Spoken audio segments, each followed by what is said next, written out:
Welcome everybody. It's March 25th. Let's go and close our eyes. Just breathe. 10 o'clock in the morning. You might have had a hustle of a morning or not. Just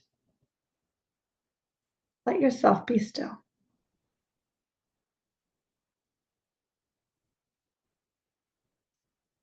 With your eyes closed, take a long inhale. Take a slow exhale. Take a deep breath in. Take a quiet breath out. Breathe in. Breathe out. Belly rises. Belly falls. With your eyes closed, see if you can soften your forehead.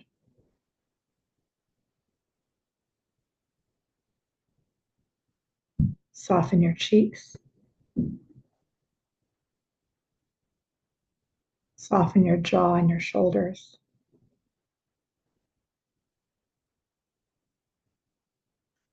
Let your hips sink down into your support. And just keep breathing. Inhale and exhale. Breathe in. Breathe out.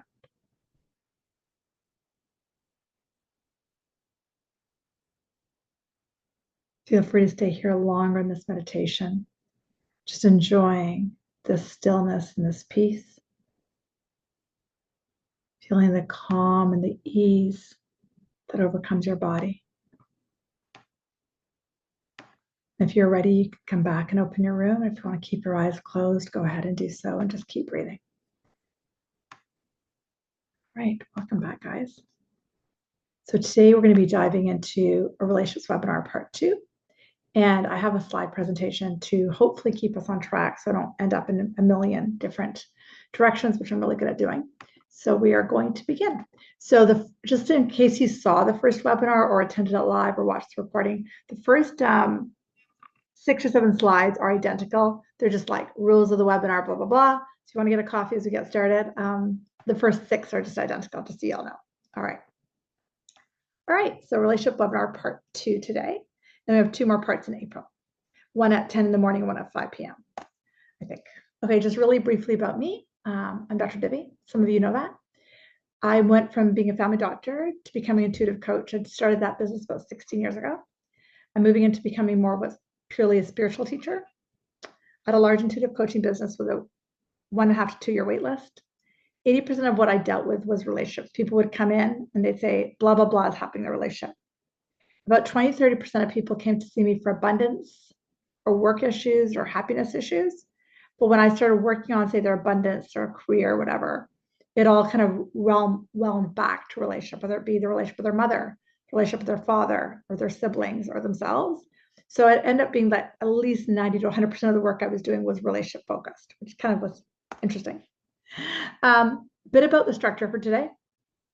I'll teach from a purely metaphysical realm, okay? A spiritual metaphysical realm. And I'm going to take the teachings and apply them to relationships. We're going to enter some processes. We're going to be talking to each other and to the group through the chat box. I'll be doing Q&A and intuitive questions. I'm doing a stop at about 11, so in about an hour, give or take. It's not a hard stop, but around then. Just so we don't, because I could go on for 2 or 3 hours and that would be completely boring. So I'm not going to do that today. Okay, how it's set up. In order to have a breakthrough in relationships, we want to have vulnerability. Just like if I walked up to a coffee shop, I would need cash. The currency to heal and self-development is vulnerability. In order for us to feel vulnerable, we need to feel safe. So I've recorded this as just my video for your anonymity. Your voice will be heard, but not your face. And so I just asked everyone, everything that comes here stays here. If somebody shares something, and if you want to die to share what Angie shared, go ahead, but just do not use her name. Cool? So everything that comes here stays here. All right, amazing. All right, some ABCs. So let's get going here. So again, I'm going to teach about relationships purely from a medical physical angle, purely. Okay. So I want us to use the chat box, and I want to ask you, now we're going to get more interactive. What is your pain point? Why are you here? What is the pain point? Besides just somebody dragged you to come here, why are you here? What is the pain you're currently experiencing? Is it that your lover no shows up for you? I want you to use the chat box and just tell me, what is your pain point? You can't get away from your mother wound. What is your pain point? And I'll give you a few minutes to type in the chat box, and then I'll come back to you after you share. What brought you to today? I've written a couple ones down. Okay, perfect. Resley works safety. Overlooking fears to be seen. Nice, Abba, overcoming those fears. Jill wrote, trying to be more open in my relationship with my partner. To learn how to heal relationships on a deeper level. Thanks, Afton. Okay, I don't feel safe. Beautiful. We got some safety issues here today. Okay, those are really good. Amazing. Thank you for the sharing. What else do I got? Difficulty with assertiveness in all my relationships. Beautiful. I discovered I've got a lot of mom stuff I didn't realize I had. Good, Louise. That's a great place to start. Relationship with my mom and dad, my parents when I was a teenager. Perfect, Angie. Amazing. Okay, so we know why we're here. Fear of being seen. Perfect, Jews. We know why we're here. Good. All right. So let's go back to this PowerPoint. Okay. So the reason I'm asking is because I'm not going to approach this webinar from the idea that something's wrong. So if you have a safety issue, which a few wrote in, I'm not going to approach this webinar from the idea that somebody around you needs to make you feel safe, because then I'm not doing you any justice or any good. Okay. So I'm not going to approach this webinar series from this idea that your partner needs to make you feel safe. I'm not going to approach this webinar from this idea that somebody else needs to see you. If you have trouble being seen, somebody else needs to see you. I'm going to completely approach this from you and your mind, okay? Because that's how I work, because we create the outer world, and if we don't change what's going on in us, the outer world cannot change. Cool? Amazing. So let us work with it. Okay, I threw a couple testimonials in here. There's about 100 something number of people that have signed up for the webinar series. The most I don't know. So I put a few webinars just so I know a lot of people are on live. I know you quite well, but please remember this is being watched by people who don't know me. So I received this testimonial when I did the first one. Somebody wrote to me and said, I want to share how impactful the work has been for me. She's continuing it, and since she restarted the work with Holy Spirit and surrender. She has happiness in a way that's steady. And she's definitely not as sensitive as she was prior. Her issue when she sent me that testimonial was it was her looking outside of her primary relationship for validation. So the key to the work is committing and deciding that Spirit's got you. The key to the work is that the work is more important than anything. And we have to stop looking outside of ourselves for someone else to fix us or to make it better. It has to come from inside. Okay. Last time, I also shared a 5-step process. Then after the slide, the rest are all different. I shared a 5-step process, and I called it the West Eye. And we talked a bit about the witness. And again, if you didn't watch the first webinar, we're going to put them all on the same page. The first step, and we did the W and E a little last time, is to witness your thoughts. What does that mean?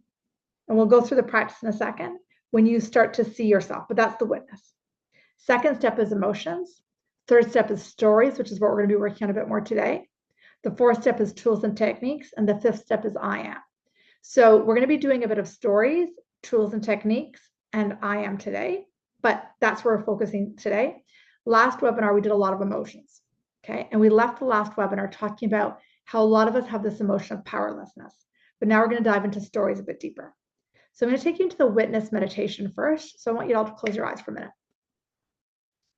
Once your eyes are closed, just breathe. With your eyes closed, take a long breath in and take a slow breath out. Take a deep breath in. Take a quiet breath out. Just breathe. Inhale and exhale. Belly rises and belly falls. Just let your body become comfortable. Let your body become still. And a lot of us, partly because it's 10 a.m., a lot of us might be in our thought processes right now. So I want you to see wherever you think your mind is and just see how much you're thinking. Take a breath. And the next step is I want you to take part of your mind and put it on the ceiling. And look down at yourself. And breathe.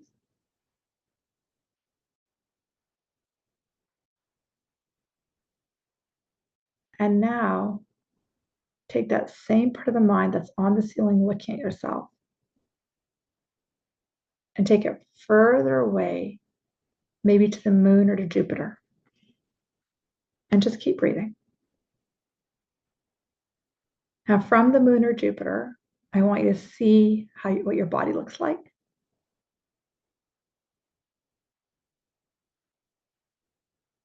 What's your body language?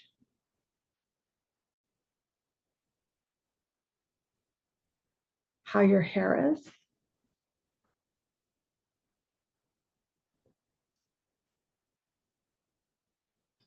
Notice maybe what you're wearing.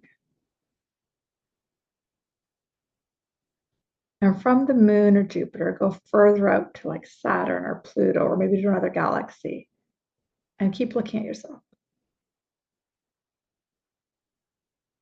The further out you get,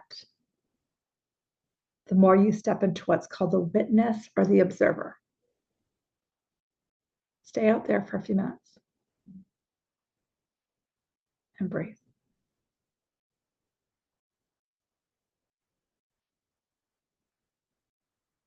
And just notice what you're noticing. And breathe. Beautiful. Keep breathing. Long breath in. Slow breath out. Deep breath in. Quiet breath out. Stay in the witness. And from that place, notice what you're feeling. And then when you're ready, start to come back. Slowly, slowly, slowly. Using the chat box, what did you experience practicing the witness? And I always remind people the witness is the most important part of spiritual development. But spend a minute, just type in the chat box, what did you notice as you did that?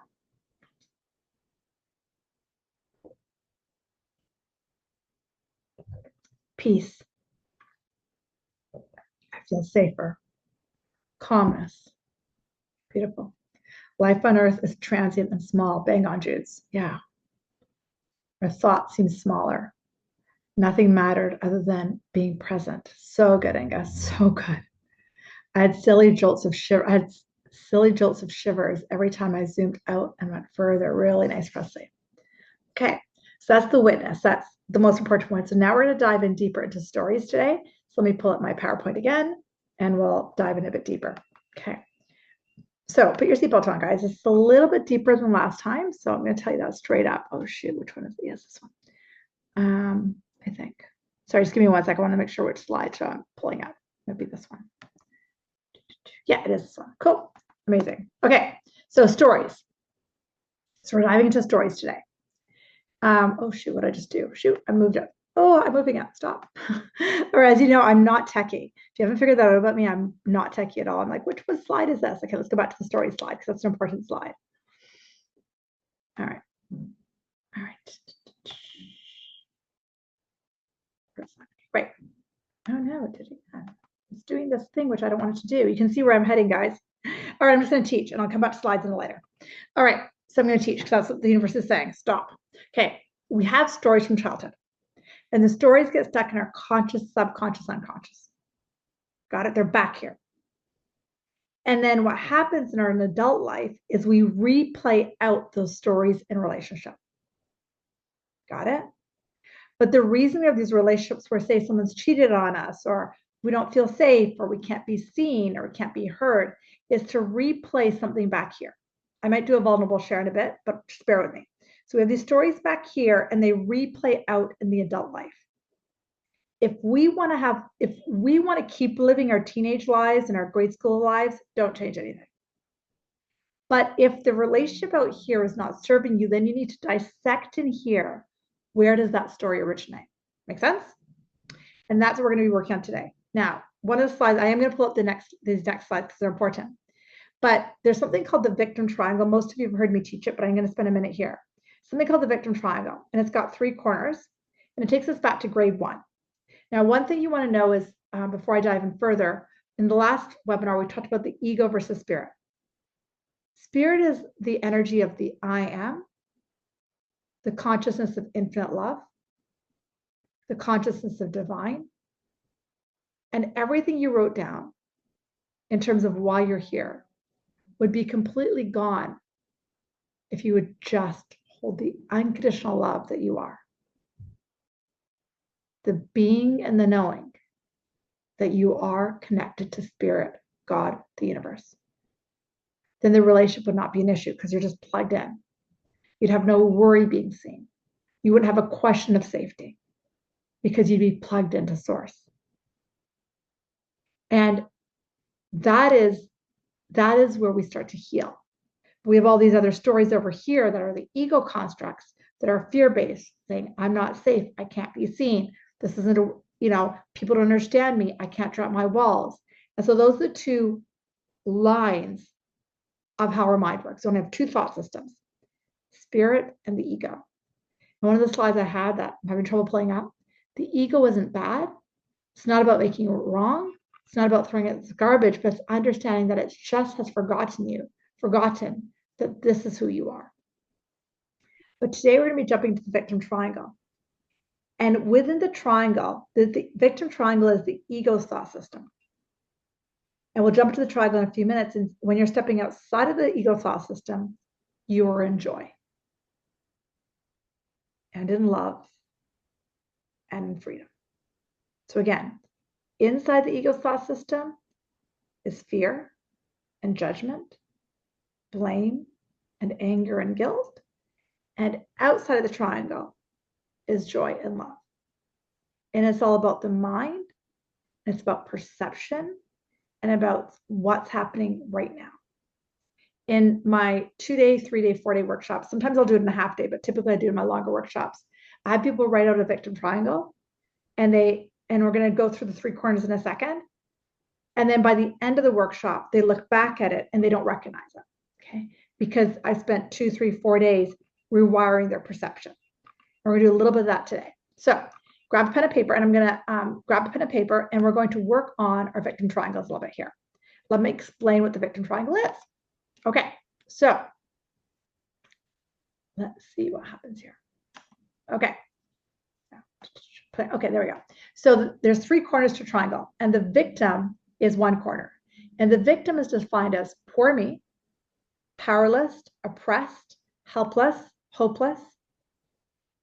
And it believes that there's mercy of others or life circumstances, and the victim in us looks for a rescuer, someone to save us, and avoids responsibility for anything. Okay.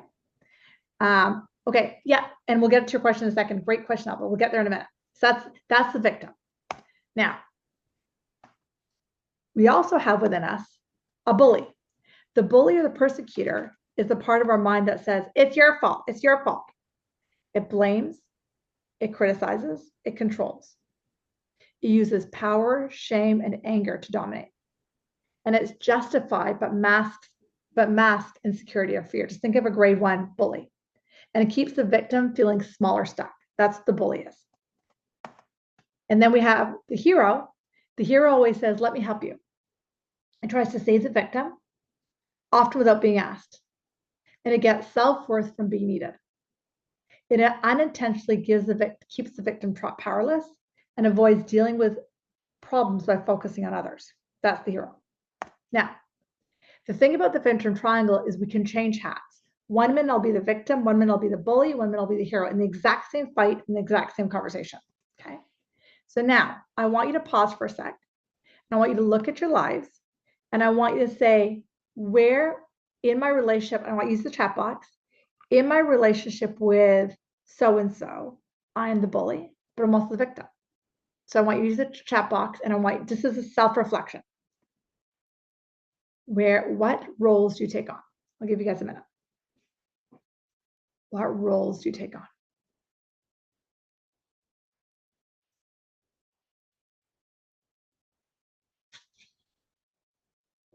Controller. Okay, that's typically more of the bully energy. Perfect, Inga. What other roles do you take on? I take on the bully. Perfect, Jill. Beautiful, Karina, the bully. Perfect. This is just amazing that you're seeing it. That's what it's all about, is seeing it. I take on the victim. Perfect, Francis. I take on the victim with authority fingers. Good, Afton. Really good. Victim, however, I'm moving towards the bully. Beautiful.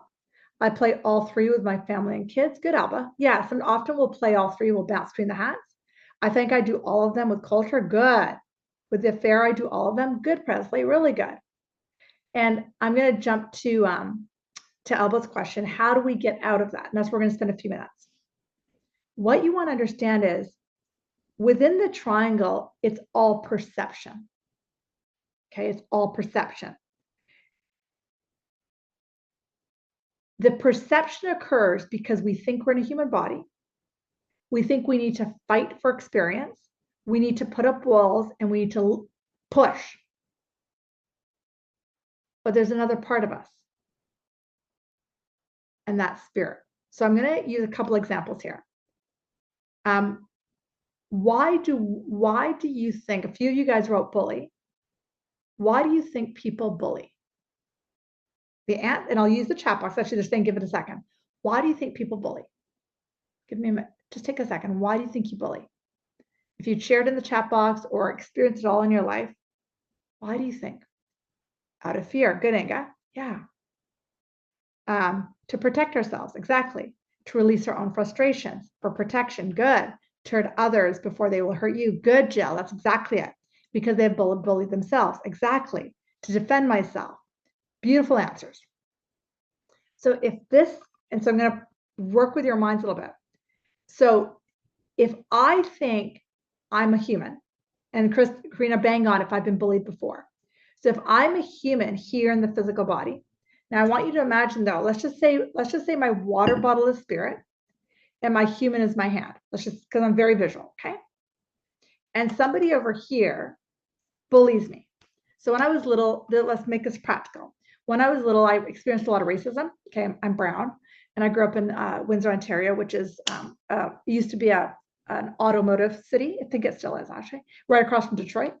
Predominantly Caucasians, middle income family, and grew up in an area of town. There were like, maybe when I was growing up, there were maybe half a dozen brown people in this families, I should say.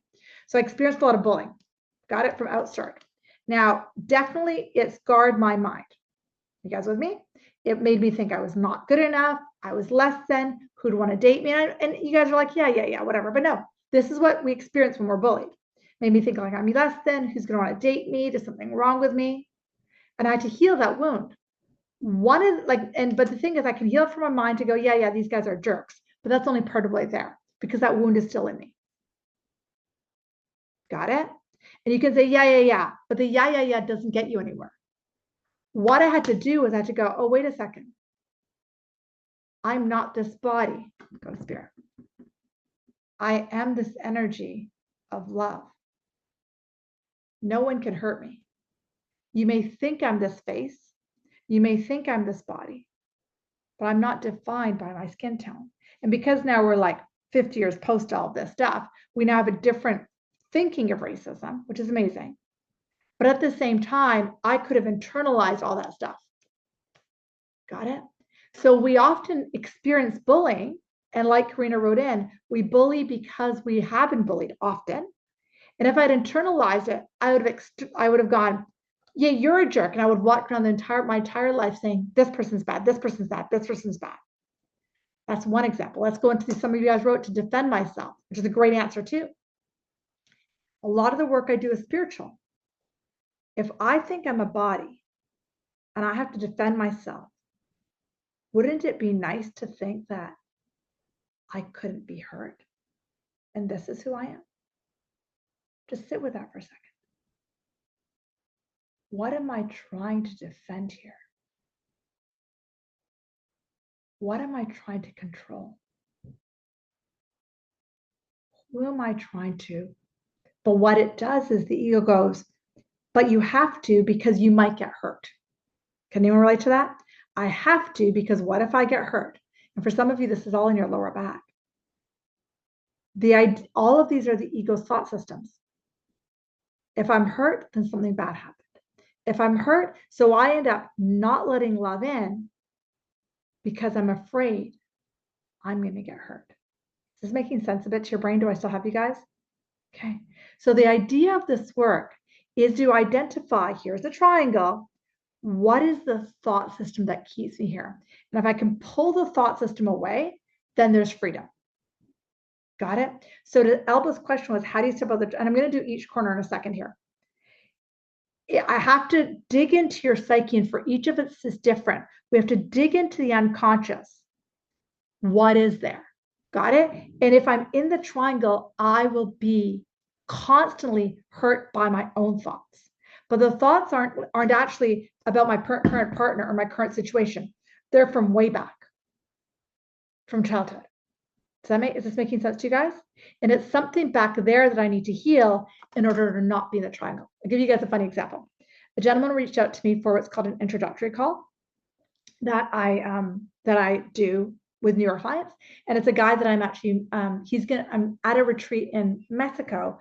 I've been asked to teach at this event, and so I'm getting flowed down. I've done this event for this company before. It's called Quantum Coaches. They hire me. I go down. I teach.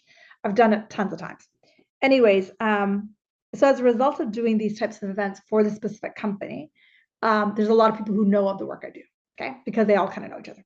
And they tend to be younger. They tend to be in their 30s. I'm a bit older than that. No big deal. And they all kind of know each other, like 1 degree of separation. So this guy named Anthony is also the guy who I just talked to right before this. Sorry, it's his first name, but there's lots of Anthony's, thank God, out there. Is going to be at the event as well. And so we hopped on a call, we're scabbing, and he tells me at the beginning of the call, he goes, oh, I know so-and-so and so-and-so and so-and-so, and they talk about, they call it the Dr. Divi experience. That's the name that this company uses, okay? Come and have a Divi experience. Anyways, so he hops on the call, and because I read energy for a living, and he says, yeah, I've heard about you. And I was like, oh, and from who? And he mentions a few names, and I could feel myself going into the victim triangle. I felt myself going to the victim of like, did they like me? And it happened like that. And I had to unplug from that in order to do the work I do. But that little victim in me is the teenager girl who in high school didn't fit in. Got it? Because all these people are talking about me. Do they like me? Do they like me? And I'm useless when I'm like that. Is this making sense to your guys' brain? So I got triggered an hour ago. And we got off the call, and he was like, how did I serve you? It went longer than normal anyways. And I said, well, you showed me this thing, Anthony, that I have to work on for my teenage years. Is it got it? So guys, you're always looking at what in your psyche is causing that lump. Got it? So that's the bully that we talked about. Okay. And we're going to jump into victim and hero in a second here. Inga wrote, yes, and it's not about getting physically hurt. It's about me having my own bully thoughts. Exactly, Inga. You get it. That's exactly it. That's exactly it. And we want to pull and the reason I teach classes, and I'll talk about my offerings at the end here, is because I have discovered if I'm in here, there is no joy. Joy is being out of here. But all of my relationships will put me in here. But if I want to connect with spirit, I have to be out of here. But our relationships are our biggest best friends. Because if I'm putting a wall up to safety, I'm actually blocking money. If I'm putting up a wall up for safety, I'm blocking intimacy and love. If I'm putting up a wall up to safety, I'm telling myself I'm not safe, but then it can also create illnesses in my body.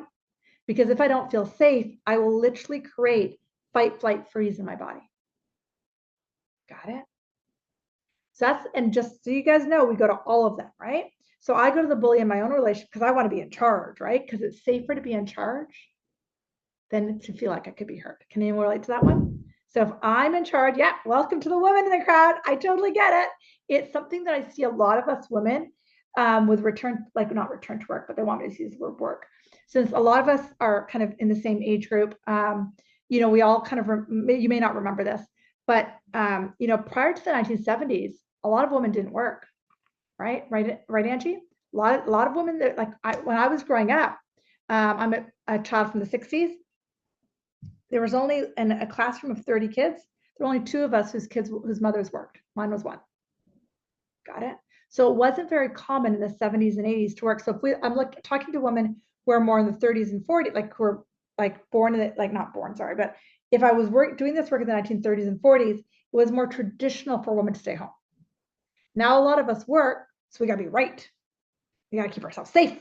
We got to make sure that we're not walked on, right? So this is more a thinking that has evolved, and it affects our relationships. So I'm going into our psyches. Okay. So a lot of us have this bully. Now, a lot of us have this victim. We'll talk about the victim. The victim is the powerless part of us that doesn't think she or he can create. And a lot of us were trained into the victim energy. I know I was, having experienced bullying as a child. I was like, I'm just a brown girl. So use the chat box. What is the victim thought that you have in your own life? He might cheat on me. There might not be enough money. What if I do something wrong? Use the chat box, and I'll give you guys a minute because I can come up with a bunch of them right now.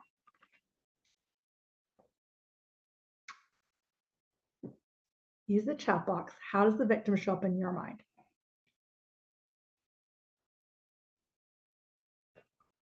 I'm not capable. Good, Francis. Not being enough. Good, Corey. People may not like what I have to say. Good, Elba.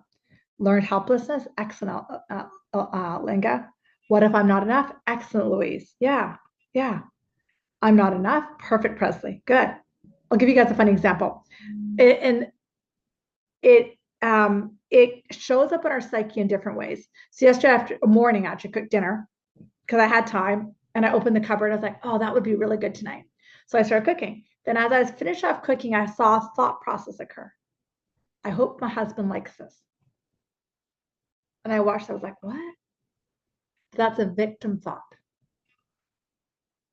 Because I'm putting my well-being, my food's well-being on his approval. Do you see how quickly that happened? But I've been trained that way because my mom used to cook to make sure that my dad would like it. Anyone can relate to that one? So the victim is very, like, it's a lot of stuff our mothers and fathers did that gets stuck back here. So like Chuck said, another one is I'm not important. So I want you to use the chat box. Why do we go to the victim? Use the victim. Why do we go to the victim? Why do we do it? Talked a bit about this yesterday in the school community call. I'll give you guys a minute. Why do we go to the victim? What underlies it?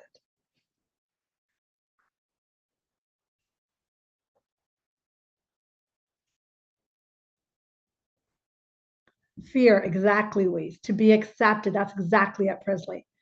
So that I can be saved by someone. Exactly, Jews. Exactly, so I'm innocent. It's the only way to get love. Exactly, Francis. We default to powerlessness, but we don't know how to handle it. Exactly, Elba. So the victim is taught to us. And we want to remember that when we're born, we're like 6, 7, 8 pounds. If somebody needs to change us, they need to feed us. The victim is so deeply implanted into us. I couldn't drive till I was 16 or 17 years old. When I was 11 or 12 or 13, I want to go out. I also had parents that were very strict. I was a constant victim. Mom and dad won't let me go to dances. Is it making sense? So it gets planted into your psyche. And then we keep replaying it, right? So people often are victims in relationships because we're looking for love. We want love, but we're afraid to allow it in. And we keep replaying the victim, but it can be healed because if I am truly spirit to my core, if I am truly, truly spirit, then I'm already loved. And there is no love. There is only love. Let me grab Louise's question. Using your example, is it always victim? Is there a way of hoping someone likes the food just because you want them to like it? But then I'm still a victim to their opinion. Right? Because let me say it differently. If they will like it or not like it, but it doesn't affect me, then I'm not a victim. But then I actually wouldn't care if they like. Does that make sense? Okay, cool. So going back to the victim, it's almost always looking for approval. Do you like me? Do you not like me? Am I okay? And it's safety. But the only way we can heal the victim piece is when we recognize we're the divine I am and we are love. And the reason I keep going back to the divine I am, my water bottle, is because it's an etheric thing. It's a feeling. It's a place where you have to start to challenge those thoughts and go, huh? What is this thought? Really? I want to believe that thought? Let's go to the last corner, hero. Use the chat box. Where do you play the hero in your life? Use the chat box. Where do you play the hero? I know I play the hero when I make money. I play the hero when I bought my son a ticket to Europe yesterday. I'm the hero, right? So where do you play the hero? Where do you play the hero? When I have sex and I don't want to have sex, where do you play the hero? That was for someone on the call, just so you know. When I cook, I clean and I make money. Exactly, Abba. For women, that's a really common one. Where else do you play the hero? When I listen to my friends and I give them advice, good, Judes. With my granddaughters, good, Chuck. Yeah. When I can see cultures getting agitated and I want to help them and I want to fix them, and your kids, exactly, Presley. So we want to see that the hero is also deeply implanted into us, and we want that by giving out donations. Good, Inga, because I use food as a comfort. Exactly. So what I want you to see is if let me say it that way. To undo the hero is to see that everybody is capable, and I don't need that surge of right, to feel important. Got it? So today's class is all about the victim triangle and how we stay stuck in there and how all of our relationships play a dynamic in there.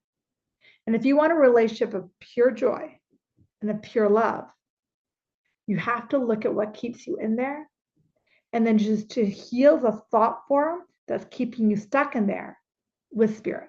Okay. Let me go back to my slides because my guys are telling me to. And we'll keep going here. Give me a sec here. Okay. And I know that a comment just came into the chat box. Let me just look at that quickly. Can we use the focus wheel to help challenge these thoughts? Yes, we can, Elba. Yes, we can, 100%. Okay, so we did that. We did that slide. Okay. What I want you to be open to, the slide came up. Sometimes when I'm teaching this work, we see, for example, that we're playing the bully or the victim or the hero. But I want you to see part of your mind insists on saying it's true. So like, you know how I did that victim example earlier, where I'm getting bullied, I'm getting bullied, I'm a victim. Your mind wants to say, but Divi, it's true, you were bullied. Yeah, but there's no healing in that. I can't heal that thought of feeling like I'm bullied by believing it. I have to go to the divine. And the part of your mind is going to insist that it's true. For some of you on the call, some of you, when I dive into that safety piece, some of your mind's going to go, but Divi, I'm not safe. Because the ego is going to fight me until it doesn't.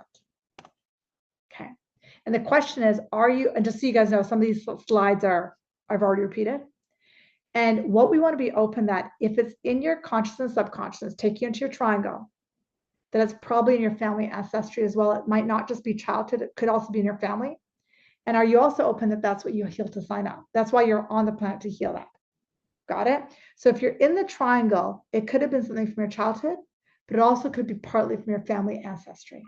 And the reason you're actually looking at it right now, maybe your mother didn't, your grandmother didn't, is because your job is to heal it. And how do you step out of the triangle? We have to step out, but not identifying with that role or that thought. Another way we step out is by insisting with your mind on not seeing anyone as a victim. Because if everybody is the I am and the infinite creator, then no one is a victim. And if no one's a victim, then no one's also a bully or a hero. Because if I see anyone as a victim, then I have to step into hero mode.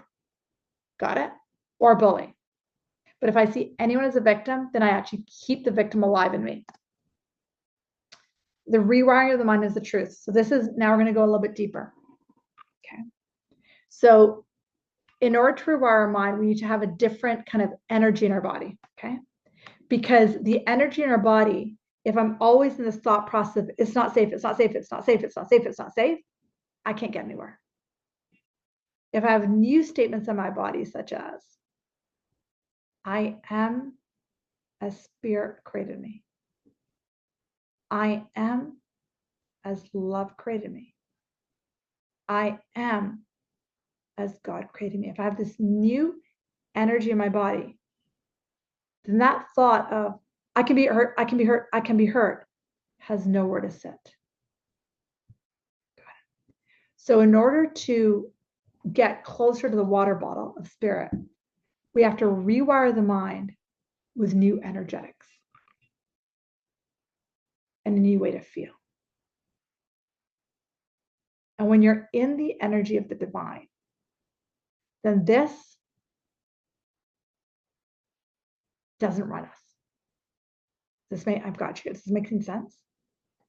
Because we will always be in the victim energy until we realize we're not this body. There's nothing to defend. I am a soul. And maybe my mother did it, maybe my grandmother did it, maybe 99% of people out there do it. And it's hurting them. But I am choosing to not let it hurt me anymore. Got it? And that's where we get peace and release. And that is how we heal. So it's a mind rewiring of the truth that you are not just this body. You are spirit, you are love, you are the divine, you are so much more than what you think. So we have to start to rethink our thoughts. And this rewiring has to be gentle and consistent. The key is consistency. The key is consistency. It takes time, dedication, and willingness. And there's a lie. You're not a body, honey. You're not, none of us are a body. We will all, okay, so the mind does not need the body. The mind will always exist. You're not a body. You're not separate from spirit. You've done the thought that there's a lie that you've done something wrong. There's a lie that you're a failure. All of these are lies, and these are layers that we need to heal and shift. But it's an energetic rewire. I really want to make that clear. It's an energetic rewire, and it has to get planted into your system. And this new energy of spirit or wholeness of who you are is actually the truth. The old energy eventually doesn't make any sense. You don't recognize it and no longer appeals to you. And your wholeness regarding your nervous system starts to shift. Got it? So your nervous system whacks out of whack. It's because you've got a thought system that isn't true, that we need to rewire. We have to rewire it with the spirit of wholeness. Okay. My experience is that it's an energetic rewire. It's a rewiring of your thoughts, your behaviors. Like I said earlier, when I do that victim triangle at the beginning of a workshop and at the end, every time I do it, people will look back at what they wrote 2 or 3 days ago and they don't recognize it. That shows you what I call a miracle. A miracle, by definition, is a perceptual shift from fear to love. There's a miracle that occurs when you don't recognize what you wrote just a day or 2 ago. Okay, so we're going to pause for a minute. And I use this because it's really important. You increase what you focus on. So reflect. We've been together for about 44 minutes. What have you learned so far? So use the chat box. What is your aha moment? What is your awareness? What have you learned so far? And I'll give you guys a minute. Use the chat box. What I learned today, that I have a victim from high school I need to work on. So what have you learned today so far?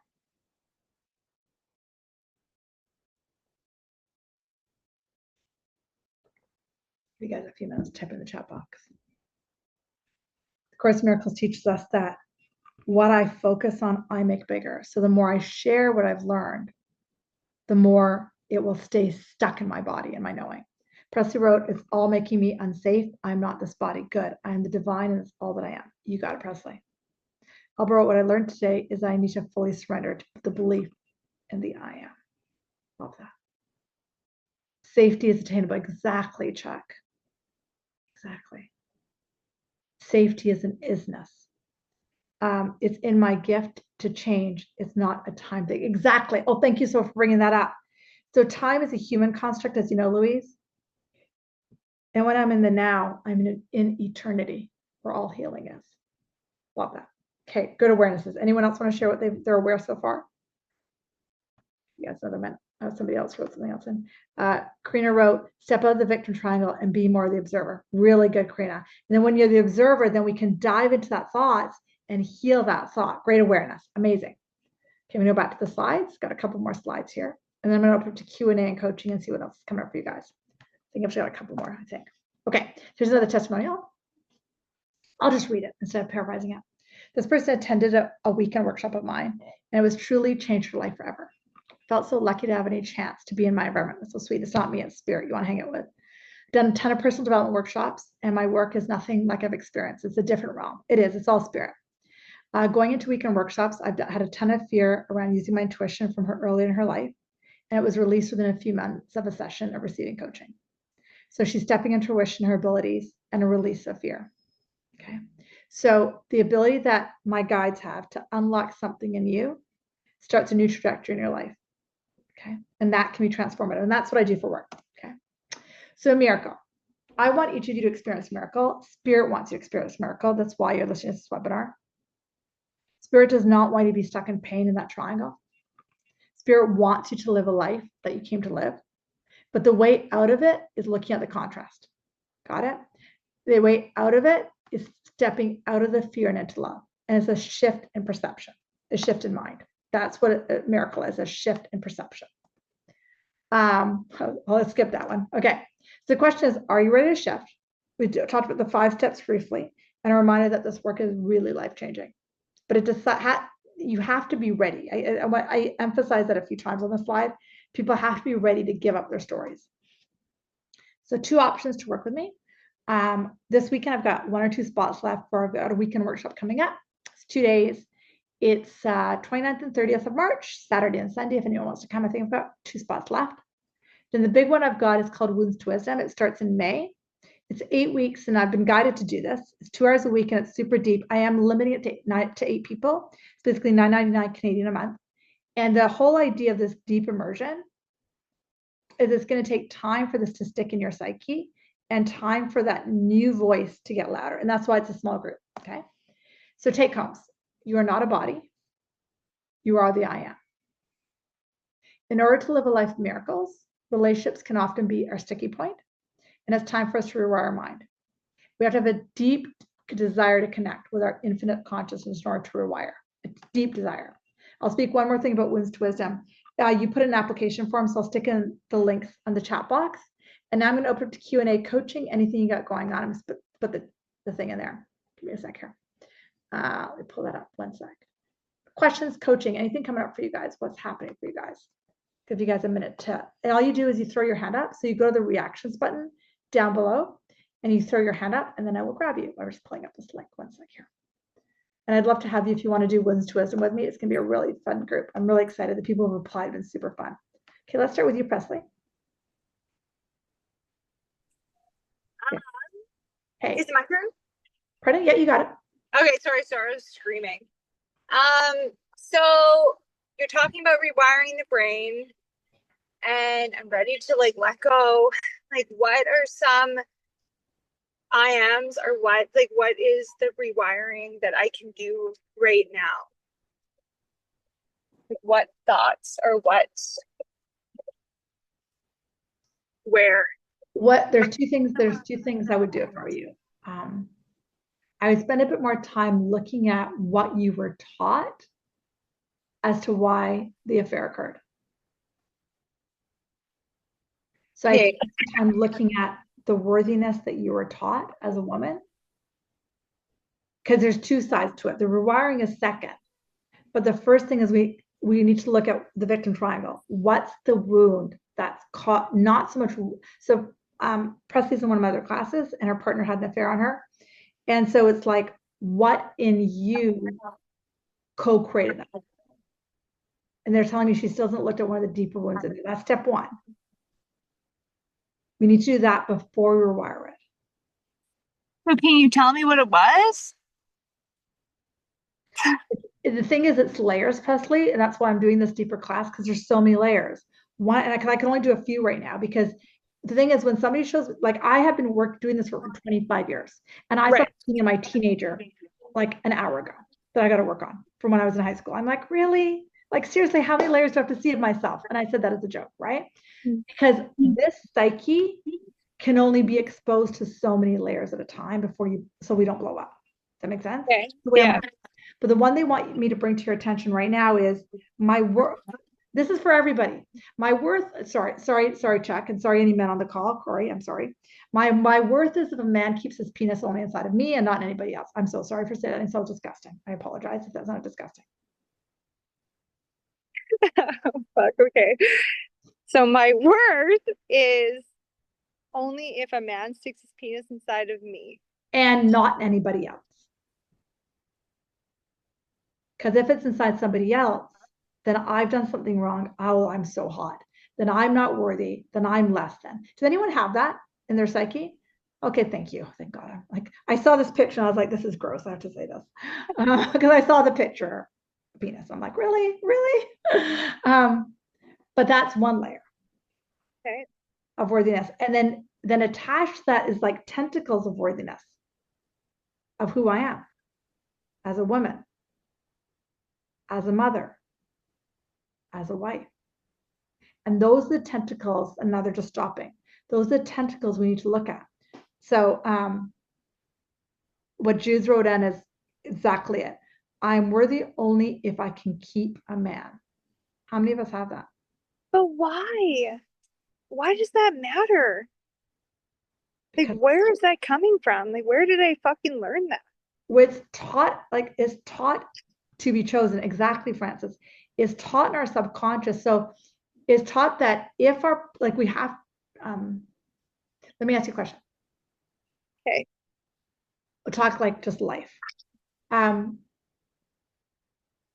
do you at all rate or judge yourself by how you raise your kids? Yes. Okay. And the worthiness of who Presley is as a stay-at-home mom with how many kids you have? 4. That's a lot of kids. And how they turn up because culture's out working. So I need to make sure I'm okay as a mom. Yeah. Because they're a reflection of me. Does anyone else have that? And like Alba said, it's Disney, right? It's Disney, movies, etc. But Presley, this is like, you know how I said there's only certain layers that I can pull out right now because our psyche can't handle it. But I Yeah. want you to see you do that all day, every day, anyways, because you're raising your 4 kids and your worth is dependent on that. Then your worth is dependent on your partner. I've got you guys, right? I haven't lost you. It's making sense. And all of that worthiness is here. And that's what we need to dig in first before any of Feel the it. pardon? Like I feel my chest being like just like clenched right now. And that's why I said I can't dig into all layers because that's the first layers I'm feeling. And Okay. that's what we need to undo first. And we need to look at those and go, wow, I was taught bullshit. Because my worthiness as a mother is not dependent on what my son does, right, Angie? I mean, your kids are older than me. Who you are as a mom is not dependent on what he did or Well, does. it's funny because we're going on a trip and my mom's watching the kids and she's already freaking out about this costume that she's got to make for Wyatt. I'm like, it doesn't matter, just let it be. But I can see it. If he's not matching with everybody else, then he's going to be this and I'm going to be like, Mom, it's all good. Like, but I can see it. I see that. Is that what you mean? Yeah, but then there's layers under that. So that's the first one I want you to work on because I can't go to those deeper layers yet. Okay. Okay. Got it? Because I can feel that right here. And so just like I did with the food yesterday, it's like each of those times those thoughts comes up, I have to give them to spirit. Okay, so I need to give to spirit the thought that I'm only worthy if I'm a good mom. Nailed it. That's one layer. And then and keep showing up. Just see how much that thought process plays out on your day-to-day basis. And this is part of Wounds to Wisdom, guys. Why I'm doing it as a weekly class is then, and because in the healing of the Course of Miracles, because there's so many people, I don't get to go super, super deep. So it's like, can I get each person to look at a layer in between classes and go, then I can go to the next layer, next layer, next layer. Because then during this week now, you're going to see, oh, look, oh, there's that thought again. Oh, there's that thought. Oh, there's that thought. Like when she came home muddy, it's like, oh, I did something wrong. And then that's feeding into the stuff with your partner. Okay. Makes sense? But that's what I want you to work on first. Okay. Sounds good. Thanks, Presley. Yeah. Thank you. Hey, Alba. Hi, Dr. Debbie. How are you? Good, how are you? Good. See you. So what comes up for me, and I feel like this is a shadow, but I'm just wondering if you're seeing anything with where my life is right now. Because I have this fear that I'm ready to like say, get on the stage, but there's like this thing that like I need to push or I need to see like why the hell am I scared to just get on the stage? There is that stuff around being seen. It's like they'll see something icky about me. What comes up as soon as I said that? When I said they're going to see something icky about me, what comes up as soon as I said that? Um, that maybe I haven't healed some of my shadows. Right. And it's funny because I just wrote, what if I don't know it all? What if I haven't done it all? And Yeah. as you know, so why am I teaching, for example, women's wisdom is because I've been doing that work for years now. And okay, now I'm ready to teach that. Does that make sense? We're always just one step ahead of where our clients are. Okay. So you need to trust that there's never a day that you're done healing your stuff, but you're ready to heal whoever your clients are. They're ready to step forward. Mm. But that psyche in you, which everybody's got, it's going to say, nope. The ego's going to go, nope, you're not ready. Nope, nope, just sit. And that's why the wounded healer never gets out of her house because she stays like this forever. Okay. Does that make sense? Yes, because I always feel like, oh, I have a bachelor's now. Oh, then I go get a master's. Oh, and then I'll go get this. Like I'm constantly like I need one more degree. Like I always do this shit. And what you want to know is whatever, because you healed a lot of stuff when we were in Palm Springs. You healed a ton of stuff in Return to Self.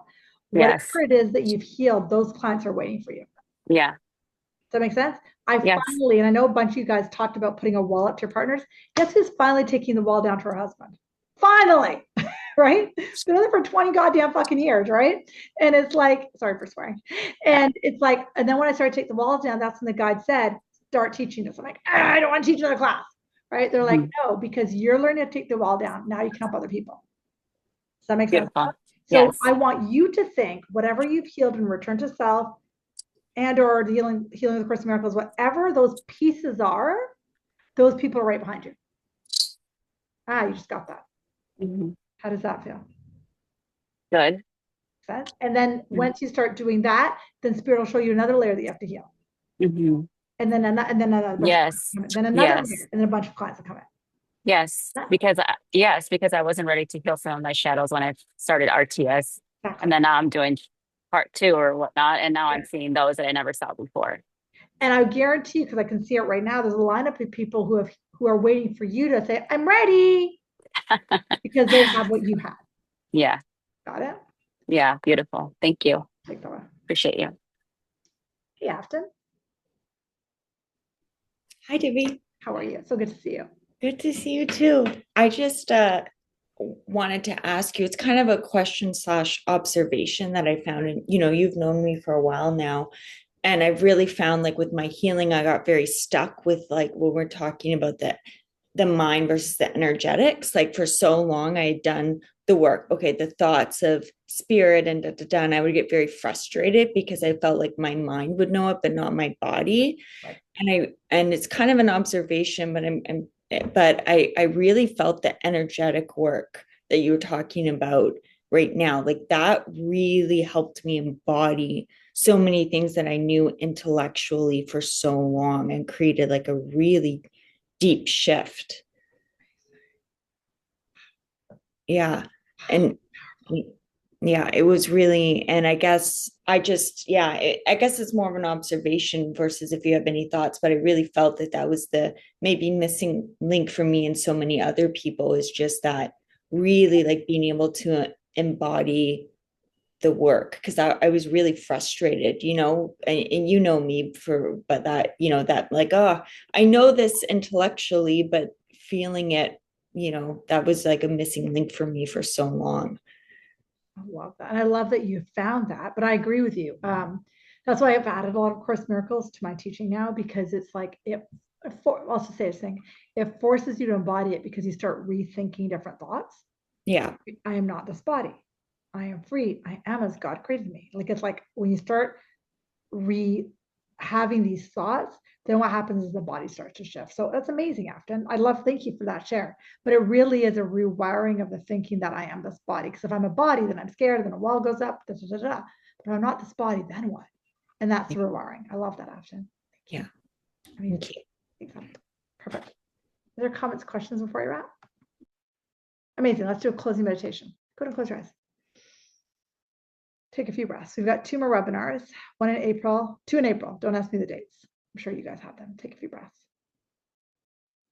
So today's class is all about the victim triangle.